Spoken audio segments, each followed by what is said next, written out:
شیعہ حضرات میرے بارے میں ہمیشہ یہ سوچتے کہ میں شیعوں کے خلاف ہوں۔ میں ایک قوم پرست انسان جس کے لیے مسلک سیکنڈری حیثیت رکھتا ہے، میں صرف اس بات پر یقین رکھتا ہوں کہ کون مہاجر ہے اور کون غیر مہاجر ہے۔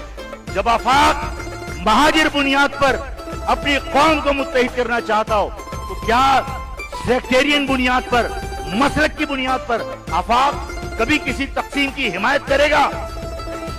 کبھی نہیں کرے گا۔ میں تم سب کو اس بات کا یقین دلاتا ہوں کہ میرا تم سے مسلک کی بنیاد پر کوئی اختلاف نہیں ہے۔ میرے ساتھ بیت الحمزہ پر زلفی اپنی سجدہ گاہ رکھ کر باجماعت میرے ساتھ نماز پڑھتا تھا۔ میں نے کبھی شیعوں اور سنیوں کو علیحدہ نہیں کیا، اس لیے کہ میں صرف ایک بات پر یقین رکھتا ہوں کہ کون مہاجر ہے اور کون غیر مہاجر ہے۔ میں نے صرف مہاجر بنیاد پر لوگوں کو ایک کرنے کی جدوجہد کی ہے۔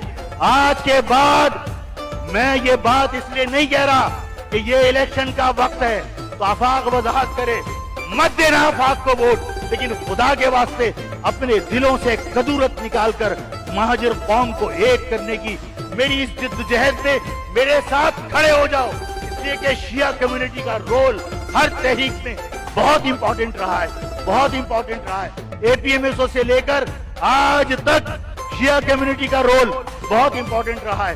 میں چاہتا ہوں کہ شیعہ برادری، شیعہ فرقے کے لوگ اس تحریک میں اسی طرح متحرک ہوں جس طرح دیوبندی ہے، جس طرح بریلوی ہے، جس طرح اہل حدیث ہے۔ صرف مہاجر کی بنیاد پر، صرف قومیت کی بنیاد پر ہم اگر ایک ہو جائیں گے تو اس شہر کے اندر جو قبضہ کرنے کی جدوجہد ہے وہ خود بخود ختم ہو جائے گی۔ میں چاہتا ہوں لوگ پوچھتے ہیں کہ آفاق چاہتا کیا ہے؟ آفاق کڑوا بہت ہے۔ آفاق چاہتا کیا ہے؟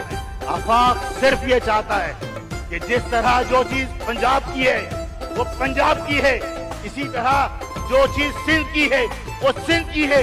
آفاق یہ چاہتا ہے کہ جو چیز ہماری ہے وہ صرف ہماری ہونی چاہیے، وہ کسی اور کی نہیں ہونی چاہیے۔ آفاق